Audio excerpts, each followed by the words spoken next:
राम राम सभी को। आज घटना चक्र पर्यावरण सीरीज का आज तीसरा एपिसोड है। तो आज हम शुरू करेंगे ऊर्जा के प्रवाह से। तो चलिए शुरू करते हैं। आज का टॉपिक ऊर्जा का प्रवाह से।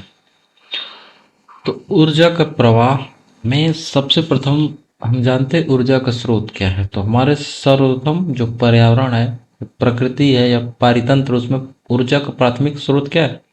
सौर ऊर्जा है। सूर्य के बाद जो ऊर्जा होती है, सौर ऊर्जा को कौन लेता है? पौधे लेते हैं। पौधे लेते हैं, पौधों से फिर कहाँ जाती है? ये शाकाहारी में जाती है,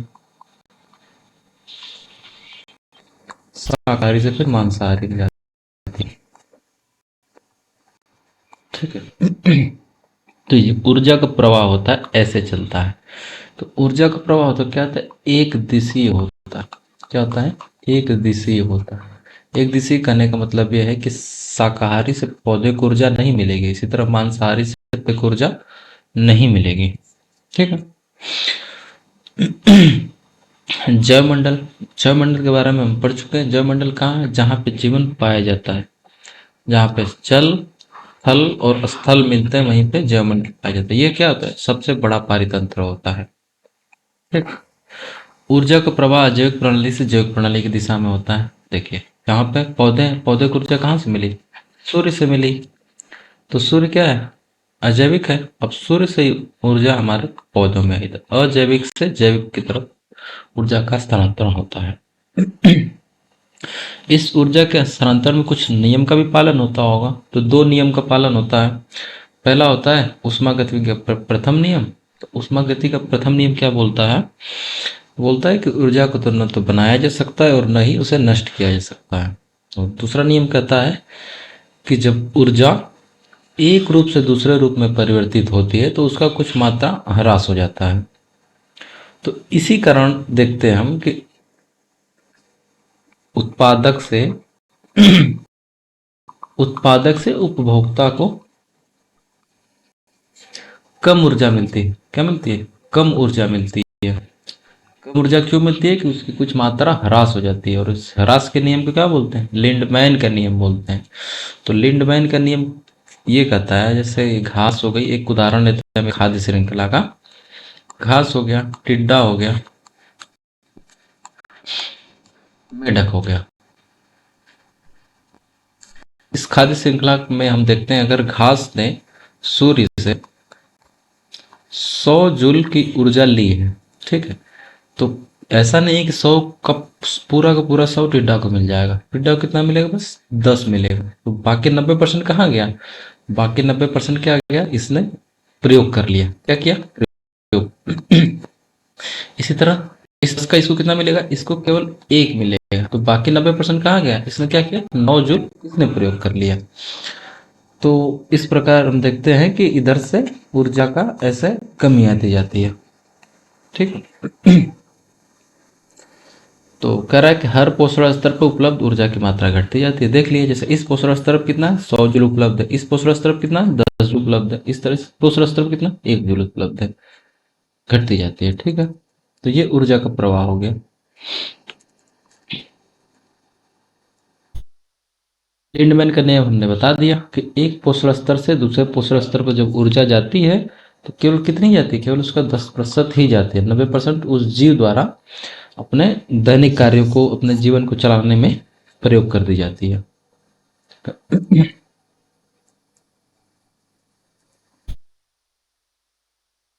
पोषण स्तर, पोषण स्तर समझते हैं। पोषण स्तर क्या है कि अगर खाद्य श्रृंखला है, कोई भी खाद्य श्रृंखला है, जैसे इसी खाद्य श्रृंखला एग्जाम्पल घास है, टिड्डा है, मेढक, तो पोषण स्तर बताता है कि उस खाद्य श्रृंखला में किसी जीव का क्या स्थान है। जैसे इस घास का फर्स्ट स्थान है तो ये पोषण स्तर 1 होगा। इसको पिरामिड से दिखाते हैं। ये क्या होगा? घास किसका? पोषण स्तर 1 का प्राणी होगा, घास। ये एक है। इसका स्थान कौन सा है? दूसरा है, तो इसका पोषण स्तर क्या बनेगा? दूसरा बनेगा। इसका स्थान कौन सा है? तीसरा है, तो इसका पोषण स्तर क्या बनेगा? 3 बनेगा। तो यही पोषण स्तर होता है। ठीक है। तो अधिकतम कितने होते हैं पोषण स्तर? 3 से 4 होते हैं। ठीक, कितने होते हैं? 3 से 4 होते हैं अधिकतम। 3 से 4 पोषण स्तर मिलते हैं। अच्छा, इसका कारण क्या है कि 3 से 4 बनते हैं? क्यों? क्योंकि आगे जैसे जैसे ये आगे हम बढ़ते हैं, ऊर्जा की मात्रा बहुत कम हो जाती है। जैसे अब इसको अगर मेढक के बाद सांप खाएगा तो इसको कितनी मिलेगी? केवल 0.1% मिलेगी, 0.1 जूल मिलेगी। इसके बाद जाएगा 0.001, इसलिए ऊर्जा का मात्रा घटती जाती है। इसलिए ज्यादा से ज्यादा 3 से 4 पोषण स्तर बताए गए हैं। ठीक। अब है पिरामिड। तो वही है, पोषण स्तर 1 पर कौन होता है? तो प्राथमिक उत्पादक होते हैं, हरे पौधे होते हैं। पोषण स्तर 2 कौन होता है? तो प्राथमिक उपभोक्ता है, जो शाकाहारी है। पोषण स्तर 3 पे कौन होता है? द्वितीयक उपभोक्ता है, जो मांसाहारी है। जो सर्वाहारी है, सब खाते हैं, उसको क्या बोलते हैं? पोषण स्तर 4 पे आते हैं। जैसे इसका सबसे उत्तम उदाहरण क्या मानव है। अब घटक होता है, सभी पोषण स्तर से आहार ग्रहण करते हैं। कैसे? अब घटक क्या करते हैं? जो मरे जीव जंतु वहां से आहार ग्रहण करते हैं। तो मरने को तो पौधे भी मरेंगे, तो पौधों से भी ऊर्जा लेंगे, मानव भी मरेगा, जंतु भी मरेगा, तो इस सबसे ऊर्जा लेते हैं। ठीक, सभी पोषण स्रोतों से इनको प्राप्ति होती है। पिरामिड क्या है? तो पिरामिड क्या है? कुछ नहीं है। पिरामिड है जो खाद्य श्रृंखला है, जो खाद्य श्रृंखला के र- चित्रीय निरूपण है। क्या? चित्रीय निरूपण करते हैं इसको। चित्र के रूप में अगर दिखाएंगे किसी खाद्य श्रृंखला, तो उसको क्या बोलते हैं? पिरामिड बोलते हैं। इस पिरामिड का कॉन्सेप्ट किसने दिया था? चार्ल्स एल्टन ने दिया था।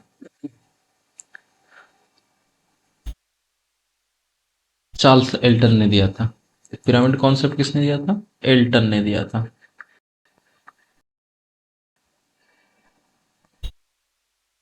चार्ल्स एल्टन एल्टन ने दिया था पिरामिड कॉन्सेप्ट। तो पिरामिड 3 प्रकार के होते हैं। एक संख्या का पिरामिड बनाया, एक ऊर्जा का पिरामिड बनाया जाता है, और तीसरा होता है जैव भार का पिरामिड बनाया जाता है। ये जो होता है, ये सीधा भी हो सकता है, उल्टा भी हो सकता है। ये हमेशा सीधा होगा। ये भी सीधा हो सकता है और उल्टा भी हो सकता है। ठीक, ये पिरामिड होते हैं। चलिए अब क्वेश्चन करते हैं।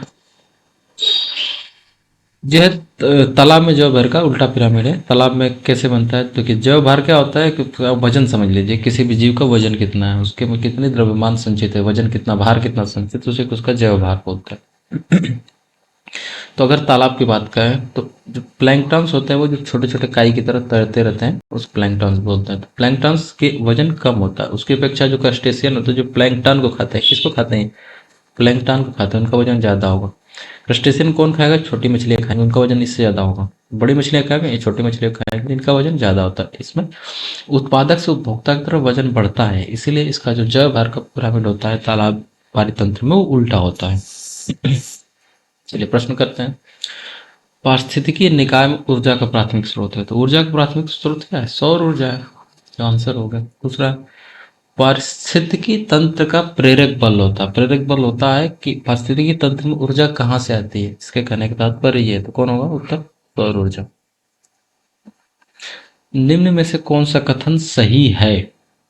जैवमंडल पारिस्थितिकी तंत्र में ऊर्जा का प्रवाह एक दिशीय होता है। तो ऊर्जा का प्रवाह एक दिशीय होता है, तो ये क्वेश्चन सही है। दूसरा पढ़ लेते हैं। जैवमंडलीय पारिस्थितिक तंत्र में ऊर्जा का प्रवाह चक्रीय, तो चक्रीय नहीं होता, ये गलत है। प्राकृतिक पारिस्थितिक तंत्र में बढ़ते पोषण स्तर के साथ ऊर्जा का सापेक्षी क्षय घटता जाता है। ऊर्जा का सापेक्षी क्षय घटता नहीं जाता, बढ़ता जाता है। प्रतिशत के रूप में वो स्थिर रहता है, लेकिन मात्रा के रूप में उसका क्षय बढ़ता जाता है।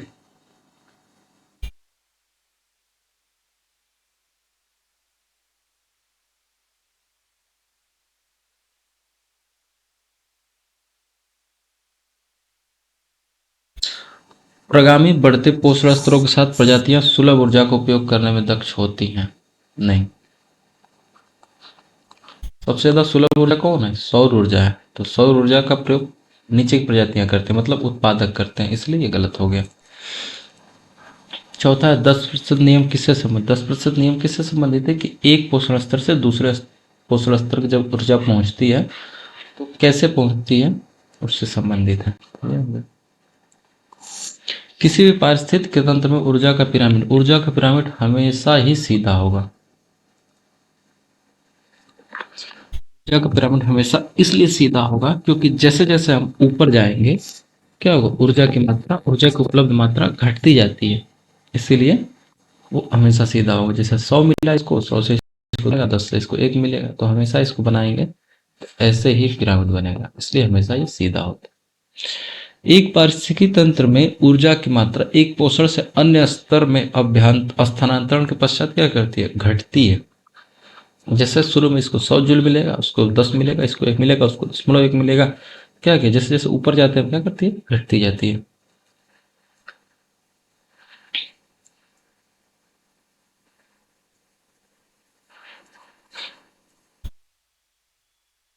पारिस्थितिक तंत्र में एक पोषीय स्तर से दूसरे पोषीय स्तर में स्थानांतरण से ऊर्जा की मात्रा, वही वाला क्वेश्चन है, वो घटेगी, घटती। इकोसिस्टम में उच्चतम पोषण स्तर प्राप्त है। उच्चतम पोषण स्तर किसको प्राप्त होगा, पहले सर्वहारी, ऊपर बताए थे कैसे, पादप है। पादप कौन खाएगा, शाकाहारी खाएगा। शाकाहारी कौन खाएगा, मांसाहारी खाएगा। मांसाहारी और सबको, मांसाहारी को लपेट देगा, शाकाहारी को भी, पादप को भी, तीनों को लपेट देगा, सर्वाहारी। इसलिए इसको सबसे उच्चतम पोषण स्तर प्राप्त है। जीव भार का पिरामिड किस पारिस्थितिकी तंत्र में उलट जाए, तो किस पारिस्थितिकी तंत्र में उलट के बनता है, तालाब में बनता है। देख चुके हैं कि प्लैंकटन से, प्लैंकटन से ज्यादा वजन किसका होगा,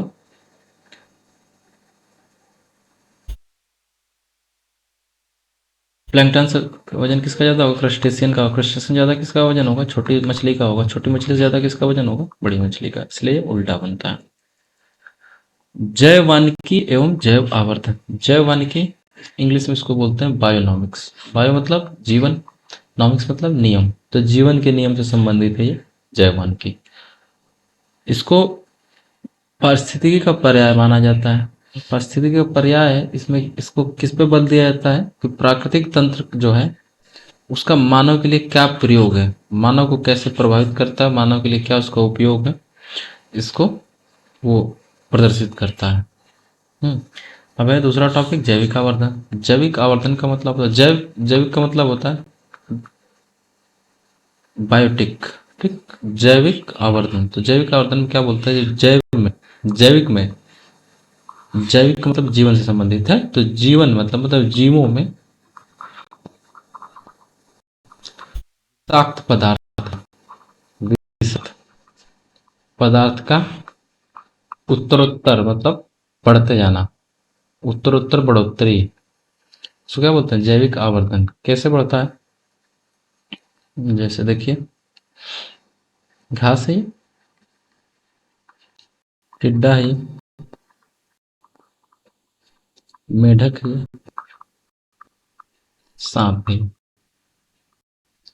तो मान लीजिए कि घास पे हमने छिड़काव किया डीडीटी का। डीडीटी एक कीटनाशक होता है, डीडीटी का छिड़काव किया। मान लीजिए एक घास पे 1 ग्राम इकट्ठा हो गया वो डीडीटी, ठीक है, मतलब वो घास द्वारा ग्रहण कर लिया गया 1 ग्राम। तो जब टिड्डा घास को खाएगा तो एक ही घास नहीं खाएगा ना, मान लीजिए टिड्डे ने 10 घास खाया तो इसके पास कितना गया, 10 ग्राम पहुंचा। अब जो मेढक खाएगा, मान लीजिए इसने 3 टिड्डा खा लिया, तो 3 टिड्डा खा लिया तो कितना पहुंचा इसके पास, 30 ग्राम पहुंचा। और सांप ने मान लीजिए कि 2 मेढक खा लिए तो कितना हो गया, 60 ग्राम। अब देखिए विषाक्त पदार्थ क्या होते हैं, यहाँ से यहाँ तक बढ़ता जाता है, यहाँ पे 1 ग्राम था उपलब्ध है, यहाँ 60 ग्राम हो गया। इसी को क्या बोलते हैं, जैविक आवर्धन बोलते हैं।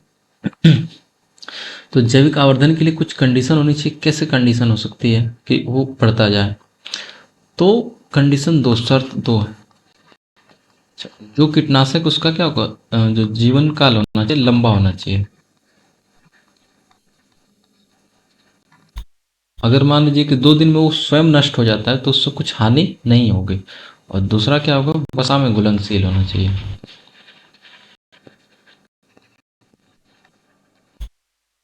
फैट में उसको, अगर अगर वो फैट में नहीं घुलता है तो फिर वो क्या होगा, उत्सर्जन के द्वारा टॉयलेट के रास्ते वो बाहर निकल जाएगा। इसीलिए अगर टिड्डा के फैट में घुल जाएगा तभी वो मेंढक को मिलेगा। तो वही दो कंडीशन है। ठीक, चलिए अब प्रश्न करते हैं। जैव वानिकी के संबंध में निम्नलिखित में से कौन से सही है? जैव वानिकी का मतलब क्या होता है भाई? जीवन के नियम। जीवन प्रबंधन नहीं, जीवन के नियम। ये पारिस्थितिकी तंत्र का पर्याय है, देख चुके बताएं ऊपर। और तीसरा है ये प्राकृतिक तंत्र के मूल्यों पर बल देता है जो मानव तंत्र को प्रभावित करते हैं या उसके लिए उपयोगी हैं। तो ये 2 और 3 सही है। इसका उत्तर हो जाएगा 2 और 3। पारिस्थितिकी तंत्र में डीडीटी का समावेश होने के बाद निम्न में से किस एक जीव में उसका संभवतः अधिकतम सांद्र प्रदर्शित होगा? तो डीडीटी का सांद्र कहाँ होगा? जो सबसे ऊपर है, पोषण स्तर में सबसे ऊपर है। तो अगर घास, ये डीडीटी कहाँ छिड़काव किया जाता है? घास में। घास पे, पौधों में, तो सबसे ऊपर इसमें कौन होगा? मांसाहारी होगा जो, तो सांप होगा। तो इसमें डीडीटी का सांद्र सबसे ज्यादा होगा।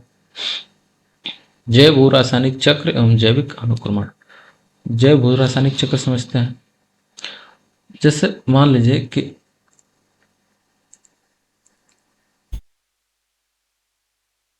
जैव भू रासायनिक चक्र यहाँ समझाते हैं। मान लीजिए पौधे हैं, ये यहाँ से क्या किया? मान लीजिए जमीन है, जमीन से इसने क्या किया? फास्फोरस ले लिया, ठीक है। और क्या ले लिया? पोटेशियम ले लिया, कैल्शियम ले लिया, आयरन ले लिया। अगर ये इसको लेता जा रहा है तो क्या होगी? इन तत्वों की क्या हो जाएगी? कमी हो जाएगी। तो जबकि ऐसा नहीं होता है, क्योंकि इसके भी एक जीवन लीला है, एक जीवन चक्र है। इसी तरह मानव का भी वही, मानव जितने जीव जंतु हैं सबका वही सिस्टम है। क्या करते हैं? ये मरते हैं, लास्ट में जाकर क्या करते हैं? मृत्यु होती है इनकी। मृत्यु के बाद क्या करते हैं? इनके शरीर को सड़ा गला देते हैं। सड़ा गला देते हैं कौन? अपघटक। अपघटक सड़ा गला के फिर क्या करते हैं? जो उनमें कार्बन हो गया, हाइड्रोजन हो गया, ऑक्सीजन हो गया, जो भी इनको क्या करते हैं? वातावरण में मुक्त कर देते हैं। मुक्त कर दिया तो अब वही चला कि वातावरण से आया था पहले, वातावरण, फिर उसमें जीव में आया, फिर वातावरण में चला गया। ठीक है, वातावरण से जीव में, फिर वातावरण में। ये क्या करता है? पोषक पदार्थों का चक्र चलता है। उसी को क्या बोलते हैं? उसी को बोलते हैं हम जैव भू रासायनिक चक्र बोलते हैं या पोषक चक्र बोलते हैं। ये पोषक चक्र होता है वो 2 प्रकार का होता है। एक होता है गैसीय चक्र होता है और दूसरा होता है औषधि चक्र। ये भंडार के आधार पर बांटे गए हैं। भंडार कि इस जो ये तत्व है उसका भंडार कहाँ है। तो इसमें गैसीय चक्र में ऑक्सीजन आता है, नाइट्रोजन आता है, और भी आता है, कार्बन डाइऑक्साइड आता है, जल चक्र आता है। जल चक्र को बताया था ओडम ने, बताया था जल चक्र को ओडम ने गैसीय चक्र में सम्मिलित किया था। जल चक्र को इसलिए सम्मिलित किया था क्योंकि हमारे पास इसका भंडार कहाँ है? वायुमंडल है। वायुमंडल में ही जल वाष्प मौजूद होता है। उसी जल वाष्प के कारण वर्षा होती है, फिर विभिन्न जगहों पे जल की उपलब्धता होती है। तो जल वाष्प के कारण ये जल चक्र भी गैसीय चक्र में आता है। औषधि चक्र होता है, इसका भंडार क्या है? भी कि भू पर भी है। इसमें कौन कौन आता है? कैल्शियम आता है, फास्फोरस आता है, सल्फर आता है और पोटेशियम आता है। अब हमारा दूसरा कॉन्सेप्ट है जैविक जैविक अनुक्रमण। जैविक का मतलब होता है जीव, अनुक्रमण का मतलब होता है स्टेज से, मतलब एक स्टेज से दूसरे स्टेज में उसका विकास कैसे होगा, तो उसी को बोलते हैं जैविक अनुक्रमण। समझेंगे इसकी प्रक्रिया को। अच्छा, जैविक अनुक्रमण जो इसका जो परिभाषा होती है उसने किया था, क्लेमेंट ने दिया था। उनकी परिभाषा क्लेमेंट ने दिया था। ओडम ने इसको क्या बताया कि ये क्या क्रमानुगत होती है। ओडम बोला कि क्रमानुगत होती है। परिभाषा इसने दिया, किसने? क्लीमेंट ने दिया। और इस सब अवधारणा का, इस शब्द का प्रयोग किसने किया था प्रथम? जॉन डब्ल्यू बेनेट ने। उनकी एक किताब थी ecological transition, cultural anthropology and human adaptation में उन्होंने इसका प्रयोग किया था, इस शब्द का। तो अवधारणा का प्रयोग, शब्द का प्रयोग किसने किया था? जॉन डब्ल्यू बेनेट ने। इसका डेफिनेशन किसने दिया? एफ क्लीमेंट ने। और उसको बताया कि ये क्या एक क्रमानुगत विधि है, क्रमगत विधि है, उसको बताया था ओडम ने। इस प्रक्रिया को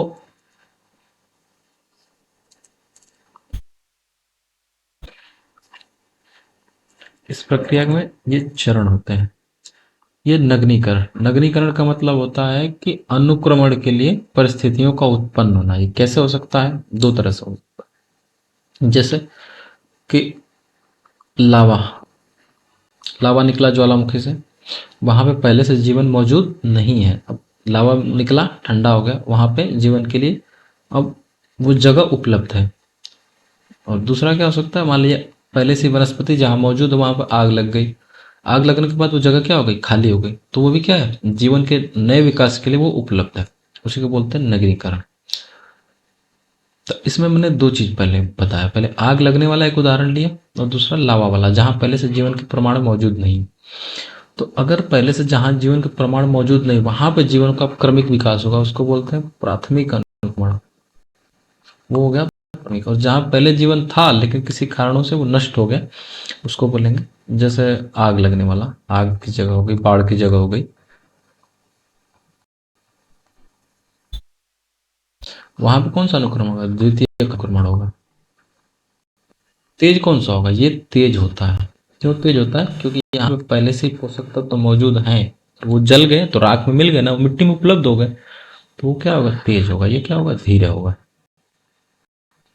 और दूसरा स्टेप क्या होता है, प्रवास होता है। तो जगह उपलब्ध है तो कोई ना कोई वहां आएगा ही। तो सबसे पहले क्या आता है, मॉस, मॉस आते हैं, लाइकेन आते हैं। हम्म। अगले स्टेप में क्या होता है, आस्थापन होता है। वो अपने आप को क्या कर रहे हैं, वहां स्थापित करने की कोशिश करते हैं। ठीक जी। फिर क्या करते हैं, प्रतिक्रिया करते हैं। उसके अपने पर्यावरण है, जिस पर्यावरण में रह रहे हैं उस प्रतिक्रिया करेंगे, उसमें नष्ट हो जाएंगे। जब नष्ट हो जाएंगे तो कोई दूसरा आएगा। ठीक। और चौथा होता है स्थिर। अब टिकता कौन इस प्रक्रिया में, वही टिकेगा जो बलशाली हो, ताकतवर हो। तो वो क्या होगा, स्थिर हो जाएगा। उसके बाद वो विकास की प्रक्रिया वहीं रुक जाती है। जैसे इस हम वन का उदाहरण लेते हैं। वन में पहले माउस लाइकेन आया, माउस लाइकेन के बाद आता है छोटी झाड़ी आती है, बड़ी झाड़ी आती है, फिर क्या लास्ट में क्या था, वन, वन में आ जाए, वन में रूपांतरित होता है। तो जो इसमें प्रवास में जो पहले प्रजाति आती है उसको बोलते हैं पायनियर प्रजाति। पायनियर प्रजाति। और जो विकास का उच्च अवस्था को प्राप्त कर जाती है उसको बोलते हैं क्लाइमेक्स प्रजाति।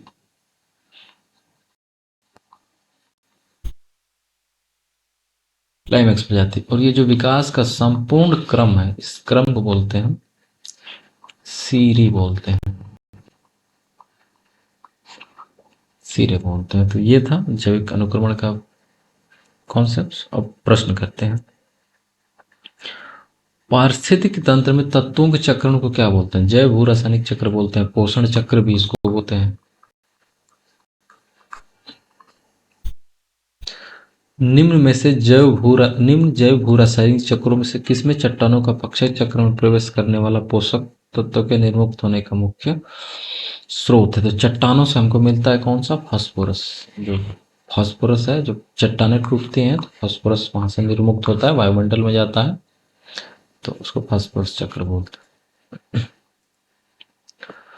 घास स्थलों में वृक्ष पारिस्थितिकी अनुक्रमण के अंश के रूप में किस कारण घासों का प्रतिस्थापित नहीं करते हैं? तो ये प्रश्न कर रहा है कि अभी हमने पढ़ा कि लास्ट में वही प्रजाति टिक पाती है जो क्या सबसे स्थिर होती है। तो घास वृक्ष में क्यों नहीं परिवर्तित हो जाते हैं, तो घास की जगह वृक्ष क्यों नहीं ले लेते हैं? तो उसका बड़ा कारण यह है कि देखिए, घास से, तो घास कहाँ होती है, जहाँ जल की कमी हो। और जब घास सूखी होती है तो वहां आग बहुत लगता है, आग लगता है। अब बताइए, वृक्ष है, वृक्ष को क्या चाहिए, पानी चाहिए।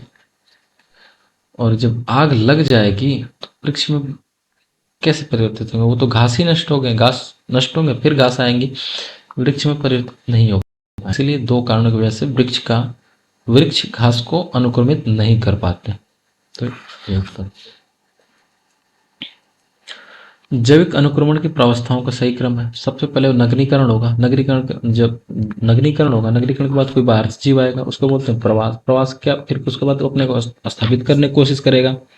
स्थापित करके के दौरान क्या करेगा, वो अपने पर्यावरण से प्रतिक्रिया करेगा। प्रतिक्रिया करने के बाद अगर उसमें शक्ति होगी, सामर्थ्य होगा, तो वो क्या होगा? स्थिर जीव में बदल जाएगा। तो ये प्रक्रिया का ये चरण है।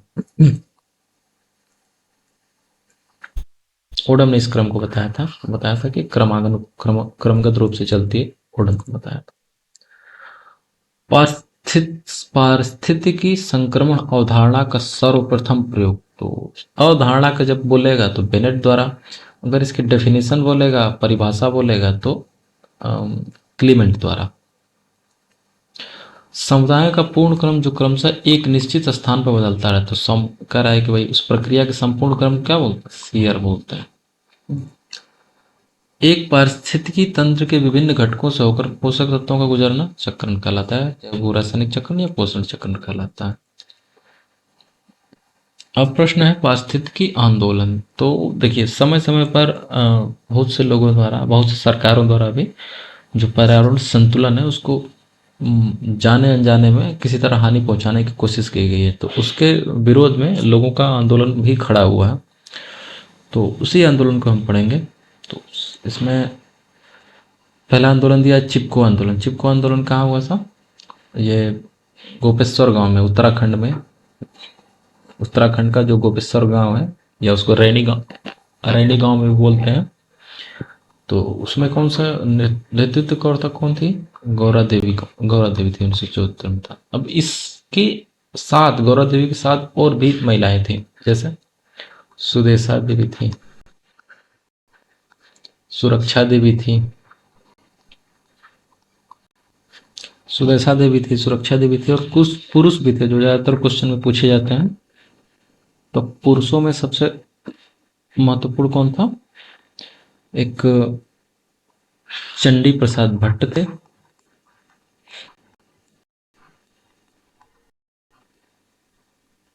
और दूसरा सुंदरलाल बहुगुणा थे।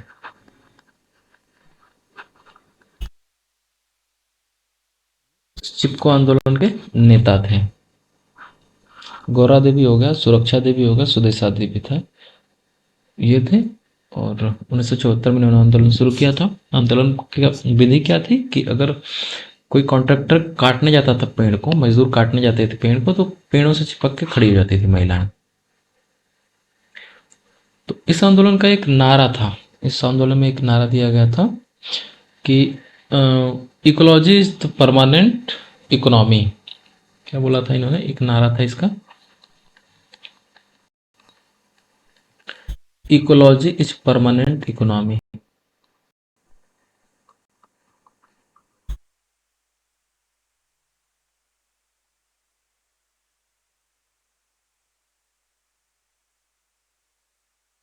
ये किसका नारा है? चिपको आंदोलन का नारा है।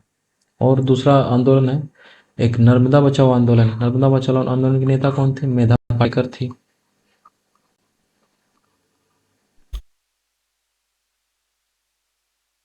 सरदार नर्मदा नदी पे सरदार सरोवर बांध बनाया जा रहा था, उसके लिए, उसके विरोध में यह आंदोलन शुरू हुआ था।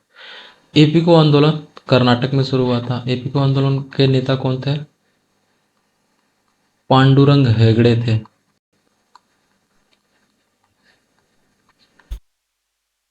ये सुंदरलाल बोगड़ा के चेला थे। तो इन्होंने कर्नाटक में शुरू किया था एपिको आंदोलन। ये चिपको को ही कन्नड़ भाषा में एपिको बोलते हैं। चिपको, वो भी, इसका भी विधि सेम थी, वो भी पेड़ को चिपकने वाला ही सिस्टम था यहाँ भी।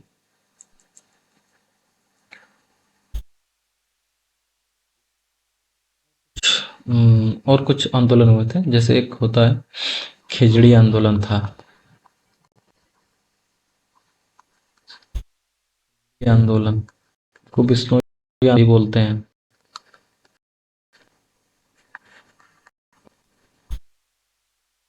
बिश्नोई आंदोलन बोलते थे, जोधपुर में हुआ था।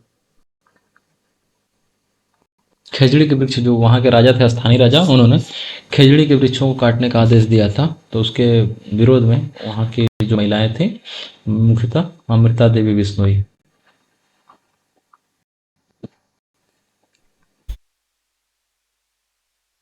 अमृता देवी बिश्नोई ने शुरुआत की थी। इसमें खेजड़ी के वृक्षों को काटने से बचाया जाए, क्योंकि खेजड़ी के वृक्षों को माना जाता था कि वहाँ के उनके ग्राम देवता निवास करते हैं, जो उनके जम्भेश्वर जी थे। जम्भेश्वर जी उनके देवता थे, माना जाता है कि वहीं निवास करते। तो एक खिजली आंदोलन हो गया। एक आंदोलन था, एक और था टिहरी आंदोलन।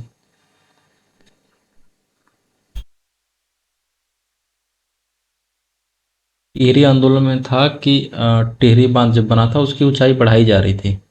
तो टिहरी बांध किस पे बना है? एक भागीरथी प्लस भील गंगा।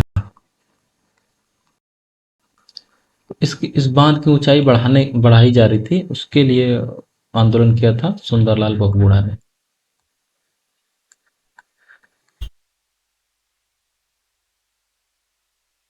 सुंदरलाल बहुगुणा ने उन्होंने एक नारा दिया था कि बांध पहाड़ों का विनाश है।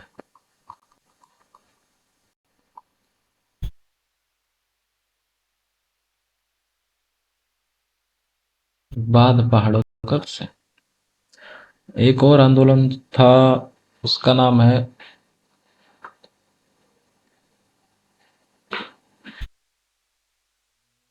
जंगल बचाओ आंदोलन, शांत घाटी आंदोलन। एक और आंदोलन है शांत घाटी आंदोलन।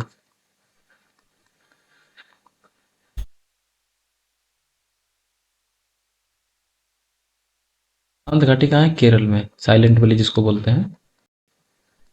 तो इस शांत घाटी नेशनल पार्क है। साइलेंट वैली क्या है? एक नेशनल पार्क है, राष्ट्रीय उद्यान है। इसमें एक नदी बहती है, कुंती पूजा नदी।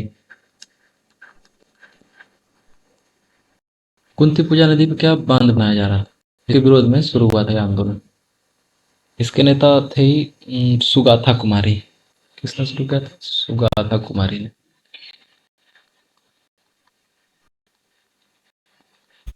एक और आंदोलन है मैती आंदोलन।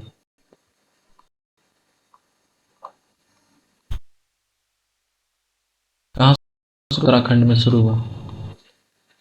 नेता कौन थे? कल्याण सिंह रावत।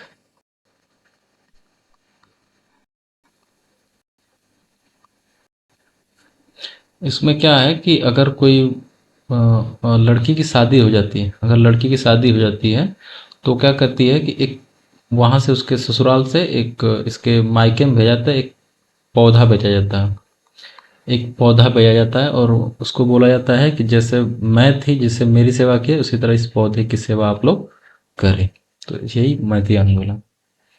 तो चलिए प्रश्न करते हैं। पारिस्थितिकी अस्थाई मितव्ययिता है, जैसे ecology is the permanent economy.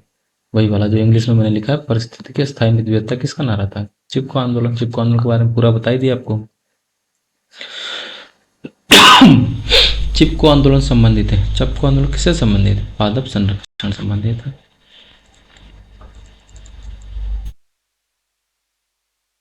पारिस्थितिक पदक्षेप मिलेनियम इको सिस्टम असेसमेंट। तो पारिस्थितिकी पदक्षेप की बात करते हैं। तो पारिस्थितिक पदक्षेप ये होता है कि मानव है, मान लिया मानव है, उसको जीवन जीने के लिए क्या चाहिए? जल चाहिए, जमीन चाहिए, संसाधन चाहिए। तो कितनी मात्रा चाहिए? कितनी मात्रा इसकी चाहिए कि वो अपना जीवन सुचारू रूप से चला सके, उसे क्या बोलेंगे? पारिस्थितिक पदक्षेप। तो पारिस्थितिकी तंत्र के विभिन्न घटक, वही जल हुआ, जमीन हुआ, संसाधन हुआ, वायु हुआ, कार्बन हुआ, कितनी मात्रा मानव को चाहिए कि वो अपना जीवन सुचारू रूप से चला सके, उसी को बोलते हैं पारिस्थितिक पदछाप। तो जब पारिस्थितिकी पदछाप जब बढ़ेगा और मनुष्य की आवश्यकताएं बढ़ेंगी, क्या वातावरण में समस्या उत्पन्न होगी, पर्यावरण में समस्या उत्पन्न होगी। अब है millennium ecosystem assessment. Millennium ecosystem assessment ये संयुक्त राष्ट्र संघ द्वारा शुरू किया गया था।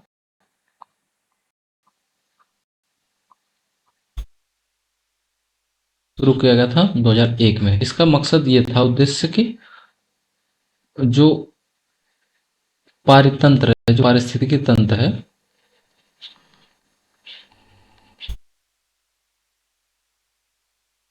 मानव के लिए क्या उपयोग है, मानव के लिए क्या, मानव को क्या क्या सेवाएं देता है, मानव को क्या सेवाएं उपलब्ध कराता है, क्या सेवाएं उपलब्ध कराता है। अगर उसको हम मानव को बताते हैं तो मानव क्या होगा, इसको बचाने के लिए प्रेरित होगा। इसका मकसद यही था।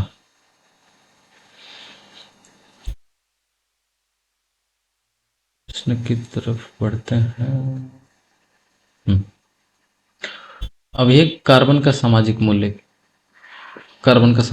क्या होता है। तो अगर मान लीजिए कि कार्बन उत्सर्जित करते हैं, कार्बन उत्सर्जित करते हैं 1 टन, 1 कार्बन उत्सर्जित करते हैं, तो 1 टन कार्बन उत्सर्जित करने से समाज को क्या हानि होगी, समाज को, देश को क्या हानि होगी आर्थिक रूप में, उसका आर्थिक रूप में। जैसे मान लीजिए कि कार्बन हमने छोड़ा, बीमारी हो गई, मान लीजिए कि 10 लोगों को सांस की बीमारी हो गई,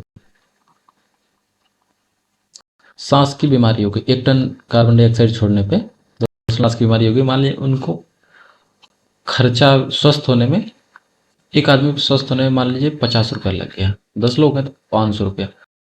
500 रुपया जो होगा वो कार्बन का क्या होगा, सामाजिक मूल्य होगा।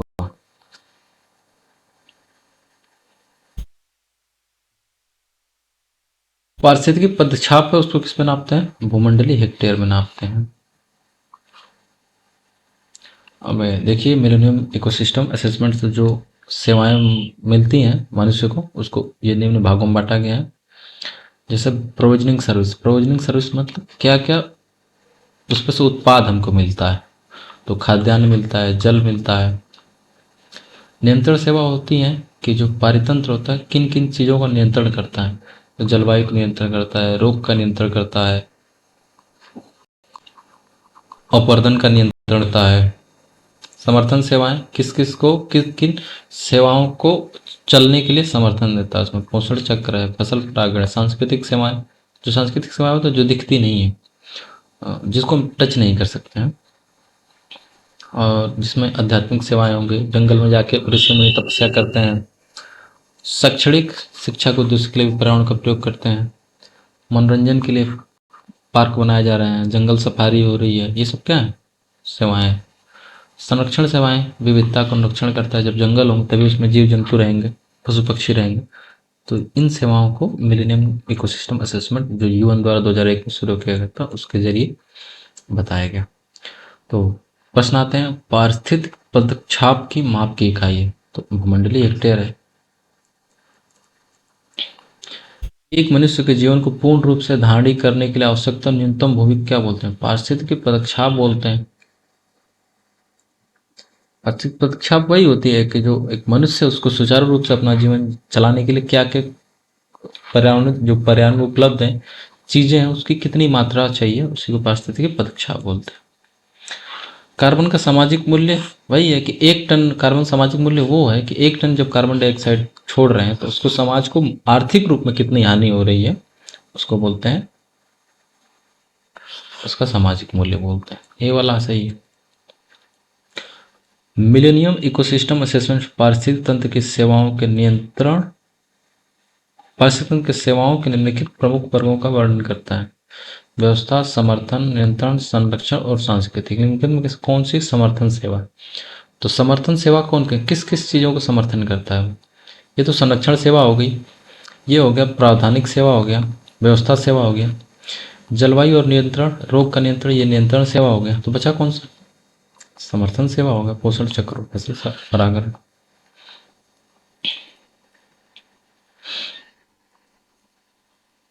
अब हमारा टॉपिक है पारिस्थितिकी तंत्र। तो पारिस्थितिकी तंत्र पहले समझते हैं क्या बताता है, क्या होता है पारिस्थितिकी तंत्र में। देखिए, जैव घटक, अजैव घटक, ये क्या करते हैं आपस में, ये आपस में क्रिया करते हैं और इनसे भी क्रिया करते हैं, तो ये एक मिल की तरह बनाते हैं। इसी को क्या बोलते हैं, पारिस्थितिकी बोलते हैं, या इकोसिस्टम बोलते हैं, या पारितंत्र बोलते हैं। इस शब्द का प्रयोग किसने किया था, टेंसले ने किया था।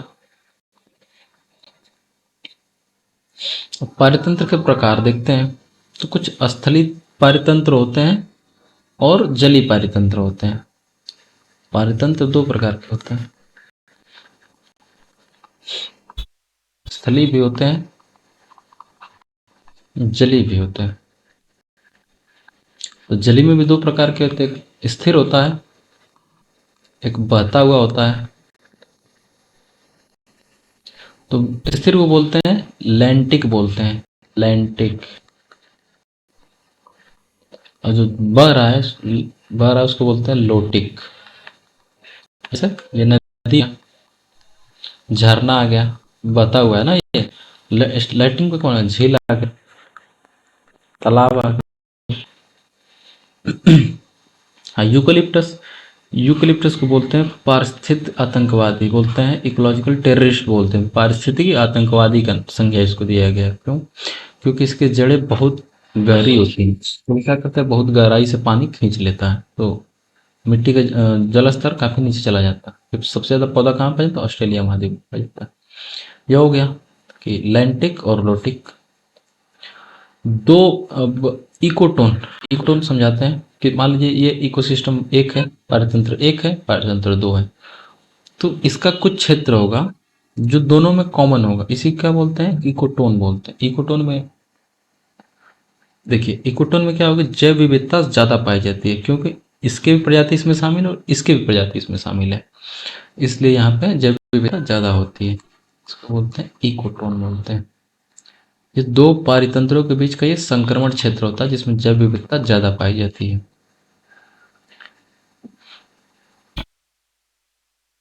सर्वाधिक अस्थायी पारितंत्र महासागर है ये। दूसरे एपिसोड में मैंने डिस्कस किया था किस वजह से सबसे स्थिर है, क्योंकि इसमें वैकल्प विकल्प ज्यादा मौजूद होते हैं। पारतंत्र की घटती उत्पादकता के क्रम में उनका सही अनुक्रम है। तो देखिए, पारतंत्र की उत्पादकता पहले समझते हैं, फिर उसके बाद अनुक्रम अभी करेंगे। तो उत्पादकता,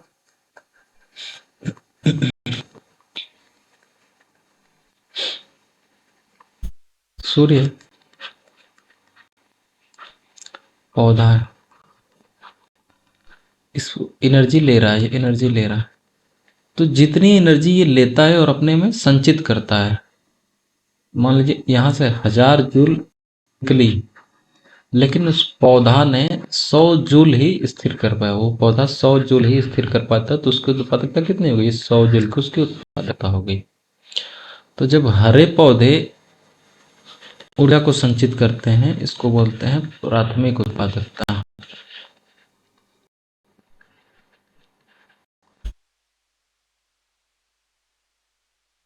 पौधे को खा गया खरगोश,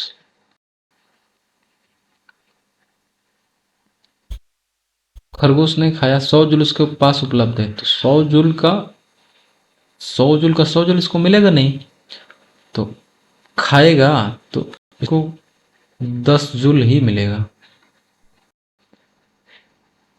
ये इसकी क्या हो गई, ये इसकी उत्पादकता हो गई, इसको बोलें द्वितीयक उत्पादकता।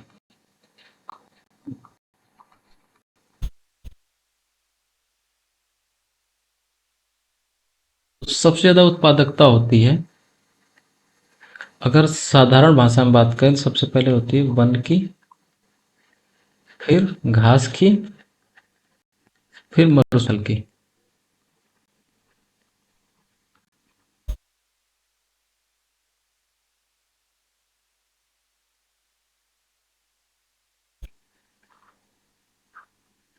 मरुस्थल से पहले भी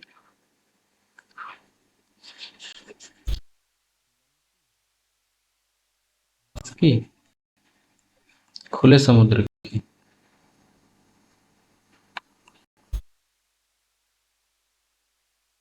ये मरुस्थल की। एक ये सामान्यतया होती है, ये क्या होती है, सामान्य, अगर सामान्य अर्थों में पूछा जाए तो ऐसे अरेंज करेंगे, लेकिन हमारे पास पारितंत्र के विभिन्न प्रकार हैं, तो उनमें अगर बात करें तो सबसे ज्यादा होती है उत्पादकता कोरल की। कोरल चट्टान होती हैं उनकी, कोरल के बाद आता है वर्षावन की,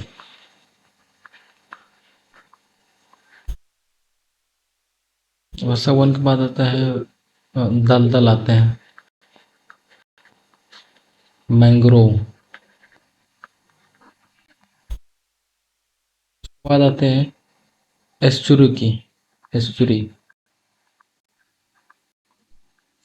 सुजवार नदी को बोलते हैं। इनके बाद आता है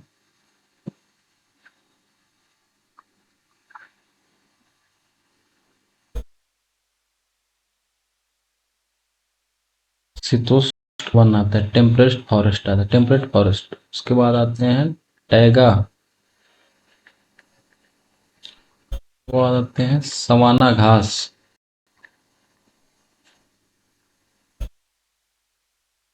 के बाद आता है कृषि क्षेत्र,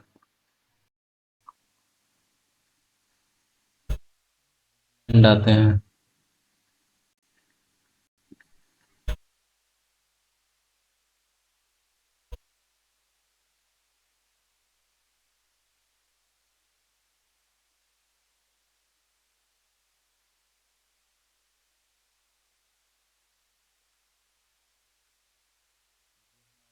क्रम है।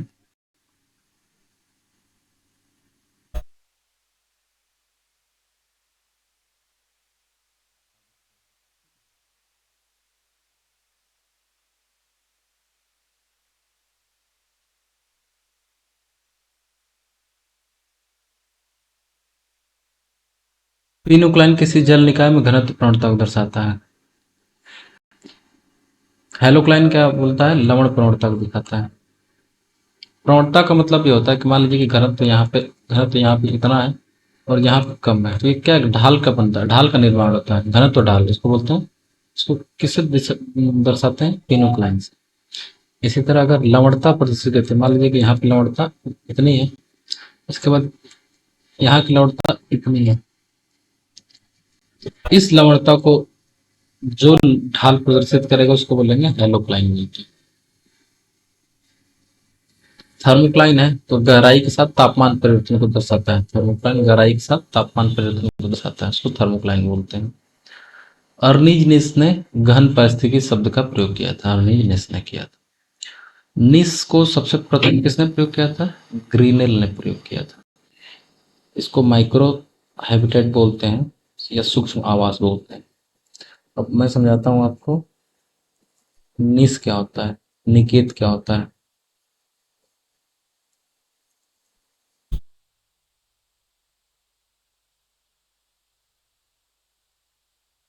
पारिस्थितिकी निकेत,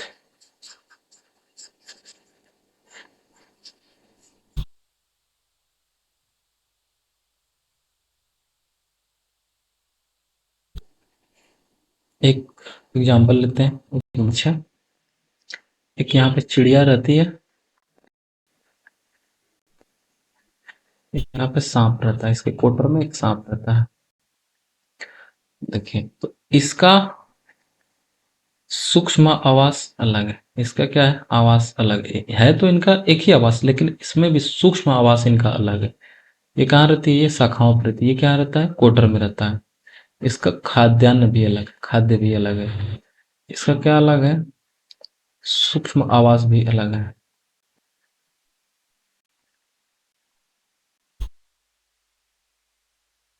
इसका खाद्य अलग है, इसका पर्यावास अलग है, इसका प्रजनन अलग है, इसका भी प्रजनन अलग है। इसके लिए परिस्थितियां अलग, इसको अलग तापमान चाहिए, इसको अलग वर्षा चाहिए, इसका भी वही सिस्टम है। तो ये क्या है, इनका सेम आवास होते हुए भी इनकी आवश्यकताएं हैं वो भिन्न भिन्न। इन्हीं आवश्यकताओं को बोलते हैं निकेत, निकेत बोलते हैं या नी बोलते हैं। इनको ये क्या है, कार्यात्मक पता है, कार्यात्मक पता है किसका, जीव का, कि जीव कहाँ उस आवास में क्या करता है और क्या क्या उसकी आवश्यकताएं हैं, उसको बोलते हैं निकेत। ये जीव का बायोडाटा है।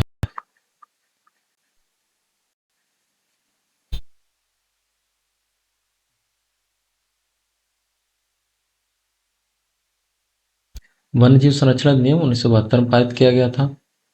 जो पर्यावरण संरक्षण अधिनियम 1986 में पारित किया गया था। जो फॉरेस्ट राइट एक्ट है उसको 2006 में पारित किया गया था, उसको एफआरए बोलते हैं। इसलिए पारित किया गया था क्योंकि जो मान लीजिए कि जंगल में जो प्राचीन समय से ही जंगल में जो आदिवासी समुदाय रह रहे हैं, तो जंग जो अंग्रेजी शासन था उसके समय में इनको क्या करता था कि वो जंगल में जो संसाधन है उसके उपयोग से वंचित कर दिया गया था, जो उनके साथ अन्याय था। तो उसी अन्याय को दूर करने के लिए भारत सरकार ने एफआरए फॉरेस्ट राइट एक्ट 2006 में पारित किया था, ताकि उनको जो परंपरागत अधिकार है उनको दिए जा सके। वन संरक्षण अधिनियम 1980 में पारित किया गया। वन संरक्षण अधिनियम क्या करता है? वन को कटाई से बचाने के लिए, जो वन भूमि है उसको जाने से बचाने के लिए वन संरक्षण अधिनियम 1980 में पारित किया गया था। समुद्री उत्प्रवाह एक ऐसी घटना है जिसमें वायु प्रयोग द्वारा समुद्री उत्प्रवाह बताता हूँ आपको। मान लीजिए ये कोई है, ठीक है, ये जगह है। अब हवा यहाँ पे ऐसे चल रही है, ऑफ शोर इसको बोलते हैं। ऑफ शोर में अपतटीय, तट से दूर हवा जा रही है। तो यहाँ का जो गर्म जल, ऊपर का समुद्र तो ऊपर का जल गर्म होगा, नीचे का ठंडा होगा।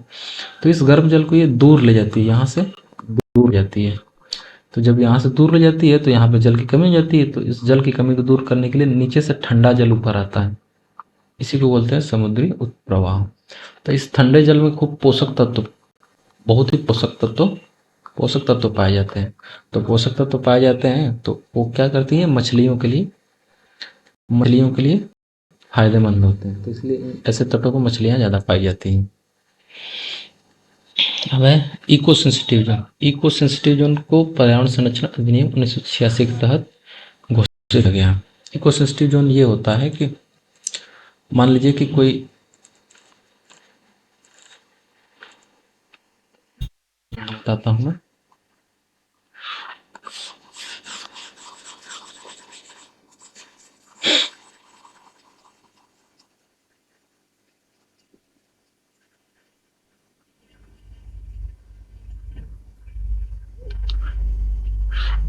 कोई ये नेशनल पार्क है या वाइल्ड लाइफ सेंचुरी या वन्यजीव अभ्यारण्य, तो इसके आसपास का जो वातावरण है बहुत ही संवेदनशील होता है। अगर इसमें कोई मानवीय हस्तक्षेप होता है तो जो राष्ट्रीय पार्क है और वाइल्ड लाइफ सेंचुरी, इस पर बहुत ही बुरा प्रभाव पड़ेगा। इसलिए ऐसा डिसाइड किया गया है कि नेशनल पार्क या वाइल्ड लाइफ सेंचुरी के चारों तरफ 10 किलोमीटर के घेरे में, 10 किलोमीटर के घेरे को wildlife eco sensitive zone घोषित कर दिया जाएगा। क्या घोषित कर दिया जाएगा? इको सेंसिटिव जोन को सेंसिटिव जोन घोषित कर दिया। तो क्या 10 किलोमीटर सब में होता है? नहीं, 10 किलोमीटर से कम भी हो सकता है, 10 ज़्यादा भी हो सकता है, लेकिन सामान्यतः 10 किलोमीटर होना ही चाहिए। 10 किलोमीटर का एक मानक मान लिया गया। तो इसमें किया जाता है, कुछ गतिविधियां एकदम से बंद कर दी जाती हैं। तीन प्रकार से गतिविधियों को बांटा गया, जो एक पूर्ण रूप से प्रतिबंध है, पूर्ण प्रतिबंधित है, जिनमें जैसे मान लीजिए आप करना चाहते हैं, कोई हाइड्रो इलेक्ट्रिक प्रोजेक्ट लगाना चाह रहे हैं, जो जल विद्युत संयंत्र लगाना चाह रहे हैं आप, कोई उद्योग लगाना चाह रहे हैं जो प्रदूषण करता है, प्रदूषणकारी उद्योग लगाना चाह रहे हैं, ये सब क्या है, इनको अनुमति नहीं मिलेगी, पूर्णतः प्रतिबंधित है। कुछ है जिसको अनुमति तो है लेकिन कुछ शर्त के साथ होनी है। अनुमति है लेकिन कुछ शर्त के साथ। तो शर्त के साथ जैसे आप मान लीजिए होटल का विस्तार चाहते हैं आप, तो को प्रक्रिया का पालन करना पड़ेगा, फिर आपको अनुमति मिल जाएगी। होटल विस्तार चाहते हैं, सड़क को चौड़ा सड़क का चौड़ीकरण करना चाहते हैं, आपको इजाज़त मिलेगी, लेकिन कुछ प्रतिबंध होंगे उसमें। तीसरा है कि अनुमति है, मतलब अनुमति है, कोई रोक टोक नहीं है। जैसे आप वर्षा जल का संरक्षण करना है, कोई संयंत्र बनाना चाहते, संरक्षण का कोई सर बनाना चाहते हैं, तो कोई रोक टोक नहीं होगी उस पर। आप क्या करना चाहते हैं, जैविक खेती करना चाहते हैं, तो कोई रोक टोक नहीं होगी। तो यही इको सेंसिटिव जोन का कॉन्सेप्ट था। तो अब हो गया थ्योरी सेक्शन, अब प्रश्न पे आते हैं। निम्नलिखित वृक्षों में से कौन पारिस्थितिक मित्र नहीं? यूकलिप्टस, इसको पारिस्थितिक आतंकवादी बोला जाता है। क्यों? क्योंकि इसकी जड़ें बहुत गहरी जाती हैं और पानी को खींच लेती हैं। पर्यावरण के लिए खतरा है, यूकलिप्टस पाया जाता है, ऑस्ट्रेलिया में पाया जाता है। पर्यावरणीय संकट माना जाता है, यूकलिप्टस माना जाता है। स्वच्छ जल समुदाय में लैंटिक, लैंटिक का मतलब होता है जो स्थिर होता है, तो स्थिर में कौन कौन आएगा? तालाब आएगा और दलदल आएगा। ये आएगा।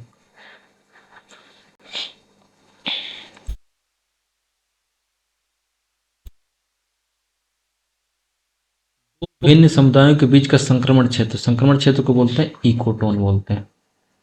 दो जैविक समुदायों के मध्य का संक्रमण क्षेत्र कहलाता है इकोटोन कहलाता है। सर्वाधिक अस्थायी पारिस्थितिक तंत्र निम्नलिखित में से कौन सा है? महासागर है, क्योंकि इसमें विकल्प ज्यादा होते हैं।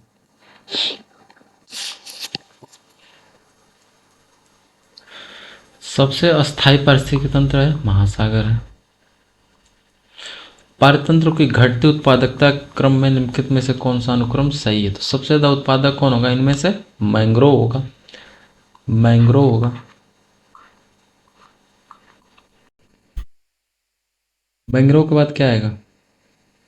घास स्थल आएगा।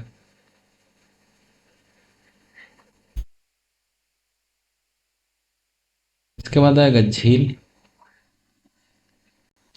झील के बाद महासागर आता है। जो खुला सागर है उसको महासागर, उसकी उत्पादकता बहुत कम होती है। तो कौन सा उत्तर हो जाएगा हमारा? मैंग्रोव, घासतल, झील, महासागर।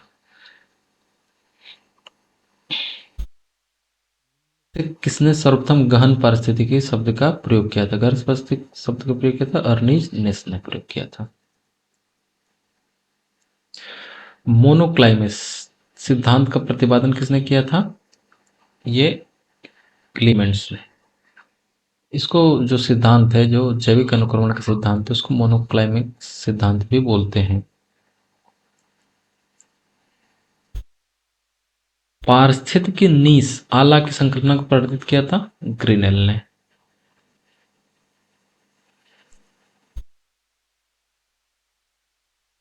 पारिस्थितिकी निकेत या नीस भी बोलते हैं या आला भी बोलते हैं, इसमें कौन सा कथन सही है? तो यह उन स्थितियों की श्रेणी का प्रतिनिधित्व करता है जो संसाधनों का उपयोग और पारिस्थितिकी तंत्र में उसकी कार्यात्मक भूमिका को सहन कर सकती है। तो नीस क्या होता है, निकेत क्या होता है? किसी भी जीव प्रजाति का उसकी कार्यात्मक भूमिका होती है, क्या खाता है वो, क्या प्रजनन करता है, कहाँ प्रजनन करता है, तो उसकी भूमिका को प्रदर्शित करती है। तो ये पहला वाला सही है। प्रत्येक प्रजाति का अलग एक अलग स्थान होता है, बिल्कुल सही है। जैसे हमने देखा था पेड़ में कि जो चिड़िया भी उस पर रह रही है और सांप भी रह रहा है, उसका अलग स्थान है, उसका अलग स्थान, तो दोनों सही है। 14 मिलान करना वन्य जीव संरक्षण अधिनियम 1980 में आया, सॉरी 1972 में आया। पर्यावरण संरक्षण अधिनियम 1986 में आया। जनजातियों को 2006 में आया FRA।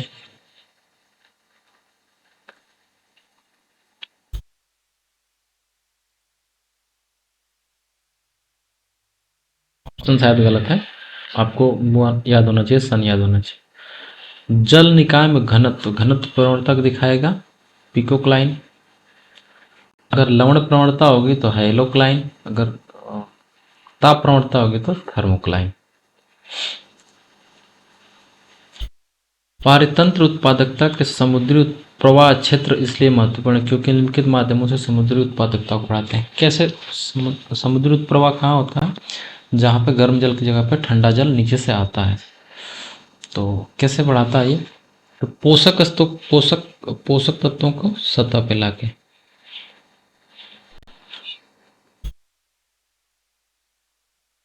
ठंडे जल के साथ पोषक तत्व ऊपर आते हैं, इसलिए उसकी उत्पादकता वहाँ पे ज़्यादा होती है। मछली भी पाए जाते हैं और पादप लोग भी पाए जाते हैं। इको सेंसिटिव जोन के बारे में प्रश्न है। पारिस्थितिकी संवेदी क्षेत्र वो हैं जिन्हें वन्य जीव संरक्षण अधिनियम के तहत घोषित किया गया। नहीं, इसको पर्यावरण संरक्षण अधिनियम 1986 के तहत उसको घोषित किया गया।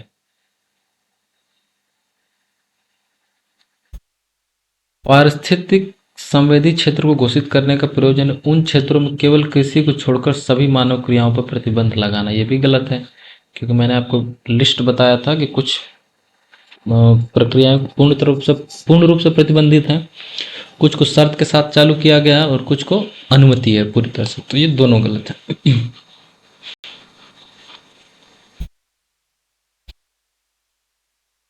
पारिस्थितिकी के विविध अवयव आपस में एक दूसरे पर निर्भर नहीं है, बिल्कुल गलत है, तो दोनों निर्भर है। मानव क्रियाओं से वातावरण प्रभावित होता है, ये सही है, तो ए गलत है, आर सही है, तो आंसर हो जाएगा हमारा डी हो जाएगा। वैसे कौन सा मानव जनित जीवों का उदाहरण, तो मानव जनित जीवों का उदाहरण बताइए। देखिए, जल तंत्र प्राकृतिक है, घास का मैदान भी प्राकृतिक है, वर्षावन भी प्राकृतिक है, ये मानव द्वारा निर्मित है, फसल मानव द्वारा निर्मित है। विश्व में सर्वाधिक प्रवाल उष्णकटिबंधीय सागरीय जलों में मिलती हैं, पहला सही है। विश्व की 1/3 से अधिक प्रवाल भित्तियां ऑस्ट्रेलिया, इंडोनेशिया और फिलीपींस में मिलती हैं, ये भी सही है। ऑस्ट्रेलिया में सबसे भित्ति पाई जाती है, ग्रेट बैरियर रीफ। ऑस्ट्रेलिया की ग्रेट बैरियर रीफ प्रवाल भित्ति पाई जाती है, जो ऑस्ट्रेलिया के पश्चिमी तट पर पाई जाती है, यहाँ पे। कटिबंधीय वर्षा वनों की अपेक्षा प्रवाल भित्तियां कहीं कहीं संख्या में जंतु संघों का पोषण करती हैं, ये सही है, क्योंकि मैंने बताया था आपको कि उत्पादकता की बात की जाए तो कोरल की उत्पादकता वर्षावन से ज्यादा होती है। उत्पादकता भी बोले या उसको जैविक विविधता, जितनी जैविक विविधता ज्यादा होगी वहां की उत्पादकता भी उतनी ही ज्यादा होगी। तो कोरल की वैसे वर्षावन से ज्यादा उत्पादकता होती है, इसलिए तीसरा प्रश्न भी सही है।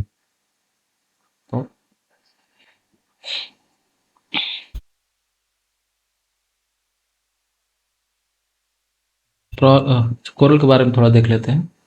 तो कोरल 25 डिग्री उत्तर से 25 डिग्री दक्षिण के बीच में पाए जाते हैं ये, ठीक। तो उष्णकटिबंधीय और उपोष्णकटिबंधीय महासागरों में पाए जाते हैं। कोरल पॉलिप होता है, एक जंतु होता है, ठीक है, एक जंतु होता है। और जो कोरल प्रवाल भित्तियां होती हैं, कोरल रीफ्स होती हैं, इनमें दो का संयोजन होता है। किसका? एक जंतु होता है जिसको कोरल बोलते हैं, और दूसरा एक शैवाल होता है जिसको बोलते हैं जूजेंथले।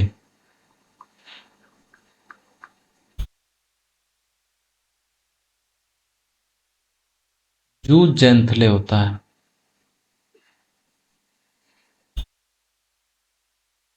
जूजेंथले कोरल जो प्रवाल भित्ति है, कोरल एक जानवर होता है, जंतु होता है, और शैवाल, इनके दोनों के संयोजन से बनती है, जिसको कौन सा संयोजन बोलते हैं? सिम्बायोटिक रिलेशनशिप होता है, जिसको सहजीवी संबंध बोलते हैं।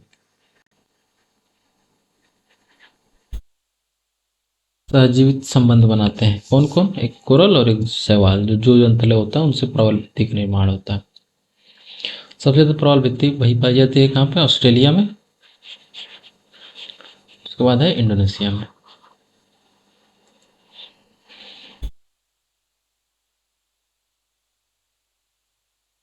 तो इस एपिसोड में इतना ही, आगे के एपिसोड जारी रहेंगे। आप लोगों को अगर वीडियो पसंद आता है तो लाइक करें, सब्सक्राइब करें। बहुत बहुत धन्यवाद देखने के लिए। Thank you.